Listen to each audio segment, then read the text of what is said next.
तो आपको मेरी पिछली वीडियो से ये तो अंदाज़ा हो गया होगा कि ना तो आपका CGPA इतना मैटर करता है, ना ही सर्टिफिकेट्स। तो फिर सिलेक्शन होती किस बेस पे है?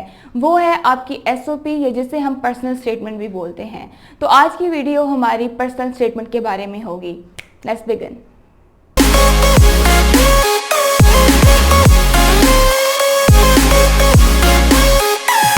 अस्सलाम वालेकुम, this is Manush Jasia and welcome back to my YouTube channel. First of all I am gonna tell you कि SOP की वर्ड लिमिट क्या होती है। इट इज़ 250 वर्ड्स और आपने अपनी SOP सिर्फ इतने वर्ड्स में ही लिखनी है। जो बच्चे इससे एक्स्ट्रा लिखते हैं तो जब वो पेस्ट करेंगे अपनी एप्लीकेशन में SOP, तो जो आखिरी वाले जितने भी वर्ड्स होंगे वो खुद ब खुद उसको रिमूव कर देंगे। सो प्लीज़ अपनी SOP सिर्फ 250 वर्ड्स तक ही रखें। अब पर्सनल स्टेटमेंट के 4 पार्ट्स होते हैं। इस वीडियो में हम सबसे पहला पार्ट डिस्कस करेंगे, दैट इज इंट्रोडक्शन। अब इंट्रोडक्शन का मतलब ये नहीं होता है कि आप अपना नाम लिखें, अपने अब्बू का नाम लिखें, अपने स्कूल का नाम लिखें या दिस एंड दैट, जो कि हम नॉर्मली इंट्रोडक्शन में लिखते होते हैं। ये सब चीज़ें आप ऑलरेडी अपनी एप्लीकेशन में लिख चुके हैं, तो इनको दोबारा रिपीट करने की कोई ज़रूरत नहीं है। तो अब इंट्रोडक्शन का मतलब क्या होता है? इंट्रोडक्शन का मतलब ये होता है कि आपने अपनी पर्सनैलिटी का इंट्रोडक्शन करवाना है। वहाँ पे आपने अपनी पर्सनैलिटी और इंटरेस्ट के बारे में बताना होता है। अब इंट्रोडक्शन के पैराग्राफ को फर्दर मैंने 2 पार्ट्स में डिवाइड किया है। सबसे पहला कि आप इंट्रोडक्शन के पैराग्राफ को स्टार्ट कैसे करें। तो इसके लिए सबसे अहम बात यह है कि आप अपनी पर्सनैलिटी पे गौर करें। उसमें क्या चीज़ आपको यूनिक लगती है, आपकी पर्सनैलिटी में क्या चीज़ आपको बहुत ही प्रोमिनेंट लगती है, आप उस चीज़ को ढूंढें। तो अब मैं आपको अपनी पर्सनल स्टेटमेंट की एग्जांपल देती हूँ। तो मैंने कुछ यूँ लिखा था कि bike girl signifies me in my home town. तो अब जहाँ मैं रहती हूँ ये एक बहुत विलेज एरिया है और यहाँ पे मैं और मेरी बहन के अलावा कोई लड़की बाइक नहीं चलाती है। तो ये चीज़ मुझे अपनी लाइफ में, मुझे अपनी पर्सनैलिटी में बहुत यूनिक लगती थी और प्रोमिनेंट लगती थी। तो मैंने अपना जो SOP का इंट्रोडक्शन था वो इस तरीके से स्टार्ट किया था। अब दूसरा तरीका यह है कि आप अपना इंट्रोडक्शन पैराग्राफ किसी कोटेशन के साथ स्टार्ट कर सकते हैं। लेकिन रिमेंबर, जो कोटेशन हो वो आपकी पर्सनैलिटी से रिलेट करता हो। और कोटेशन लिख के सिर्फ आपको छोड़ नहीं देना है, बल्कि उससे आगे कुछ ऐसा सेंटेंस ज़रूर लिखना है जो कि आपकी पर्सनैलिटी के साथ मैच करता हो, रिलेट करता हो, या जो मैसेज आप उस कोटेशन के थ्रू देना चाह रहे थे वो उसको थोड़ा सा डिफाइन करता हो। अब थर्ड ऑप्शन आपके पास ये है कि आप किसी फ्रेज या फेमस स्टेटमेंट जो कि सोसाइटी के अंदर यूज होती हैं उससे स्टार्ट कर सकते हैं।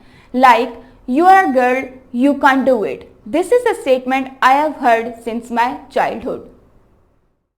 नाउ फोर्थ वे इज कि आप अपनी पर्सनल स्टेटमेंट का स्टार्ट किसी एट्रीब्यूट या क्वालिटी से भी कर सकते हैं। जैसे कि Being ambitious, I always get motivated by innovation and creative ideas. अब ये तो हो गया कि आप अपने इंट्रोडक्शन पार्ट को स्टार्ट कैसे करेंगे। अब सेकंड पार्ट जो है मैं उसको स्टोरी पार्ट कहती हूँ। इस पार्ट में आप अपनी लाइफ की स्टोरी लिख सकते हैं। अब ये आपकी मर्जी है, आप इंट्रोडक्शन अपनी लाइफ की स्टोरी से भी कर सकते हैं, लेकिन एज यू नो कि सिर्फ 250 वर्ड लिमिट है एंड आई वांट कि आप अपने वर्ड्स को एक कैची वे में यूज़ करें। So it's up to you, आप जैसे भी स्टार्ट लें। तो स्टोरी पार्ट के अंदर आप 3 से 4 लाइंस के अंदर अपनी लाइफ की स्टोरी को लिख सकते हैं। मेरी स्टोरी कुछ यूँ थी कि मैं फैमिली में सबसे पहली लड़की हूँ जो कि यूनिवर्सिटी लेवल तक पहुँची। देन आई मेंशन कि मैंने लॉ फील्ड को चूज़ किया, बल्कि नहीं, मैंने मेंशन किया कि लॉ फील्ड ने मुझे चूज़ किया।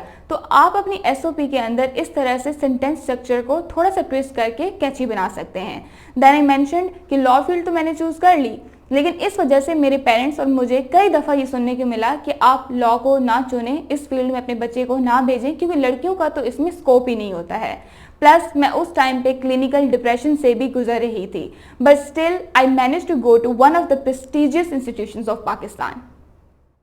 अब ये तो हो गई मेरी स्टोरी। अब मैं कुछ आपको और एग्जांपल्स दूंगी जो कि मेरे दोस्तों की स्टोरीज़ हैं। मेरे एक फ्रेंड ने लिखा कि वो नेचुरल साइंसेस का स्टूडेंट था, उसके ग्रेड्स भी बहुत अच्छे आते थे, लेकिन उसकी इनोवेटिव नेचर ने उसको मजबूर किया कि वो सोशल साइंसेस का इंतखाब करे। इस तरह मेरी एक और दोस्त ने लिखा कि ऑल ऑफ द सडन उसकी लाइफ में जो उसका सपोर्ट सिस्टम था, उसके पेरेंट्स, उनकी डेथ हो गई। लेकिन फिर भी उसने किस तरीके से अपनी स्टडीज़ को कंटिन्यू रखा और आज वो एक टॉप रैंक यूनिवर्सिटी के अंदर पढ़ रही है। आप अपनी स्टोरी अपनी पर्सनैलिटी के बारे में भी लिख सकते हैं, जैसे कि आप लिख सकते हैं कि आप पहले बहुत ही शाय इंडिविजुअल थे, आप सिटी में मूव हुए, यूनिवर्सिटी में आए, किस तरीके से आपने बहुत ज़्यादा स्ट्रगल की एंड नाउ आप एक बहुत ही कॉन्फिडेंट इंडिविजुअल हैं। लास्ट में मैं आपको एक अलमनाई की स्टोरी बताऊंगी जो कि मुझे पर्सनली बहुत यूनिक लगी थी। शी स्टेटेड कि उसके घर में जितने भी उसके सिबलिंग्स हैं वो या तो नेचुरल साइंसेस के स्टूडेंट हैं या फिर MBBS कर रहे हैं, लेकिन उसने अपनी फैमिली के इस ट्रेंड को तोड़ा और वो लॉ की स्टूडेंट बनी। Now she mentioned a reason कि उसने लॉ की फील्ड को क्यों चुना और वो बहुत ही मुझे अच्छा लगा था। उसने बोला कि उसने एक बार एक नॉवल पढ़ा था नमल, और उसके अंदर एक करैक्टर था जो कि लॉयर था और वो उससे बहुत ही इंस्पायर हो गई थी। तो आप इस तरह के फन फैक्ट्स भी मेंशन कर सकते हैं। अब लास्ट में मैं आपको कुछ सजेशंस दूंगी कि आप अपने SOP के इंट्रोडक्शन को किस तरीके से इफेक्टिव बना सकते हैं। अब ज़रूरी नहीं है कि इंट्रोडक्शन में आप अपनी सिर्फ स्ट्रेंथ को मेंशन करें, आप अपनी कोई कमज़ोरी भी मेंशन कर सकते हैं। आप अपनी कमज़ोरी को एज अ स्ट्रेंथ प्रेजेंट कर सकते हैं। आप लिख सकते हैं कि कैसे आपने उस कमज़ोरी को ओवरकम किया। जैसे कि अगर कोई डिसेबल पर्सन है तो वो लिख सकता है कि I am disable only in the eyes of world, and आगे मेंशन कर सकता है कि वो किस तरीके से अपनी डिसेबिलिटी को डिसेबिलिटी नहीं समझता है। दूसरी बात ये कि आपकी स्टोरी से ज़्यादा ये मैटर करता है कि आप अपनी स्टोरी को प्रेजेंट कैसे करते हैं, तो अपनी प्रेजेंटेशन स्किल्स पे काम करें। थर्ड एंड लास्ट, अगर आप लोगों को कुछ बहुत ज़्यादा टाइम लग रहा है इंट्रोडक्शन पैराग्राफ पे कि उसको स्टार्ट कैसे करें, तो इट्स ओके। जब मैंने लिखा था तो मुझे मैक्सिमम 3 डेज़ लग गए थे, क्योंकि मोस्ट ऑफ द टाइम हमें अपनी पर्सनैलिटी का इतना अच्छे से अंदाज़ा नहीं होता है। So this was all about the introduction paragraph of personal statement. Do subscribe my channel. Bye.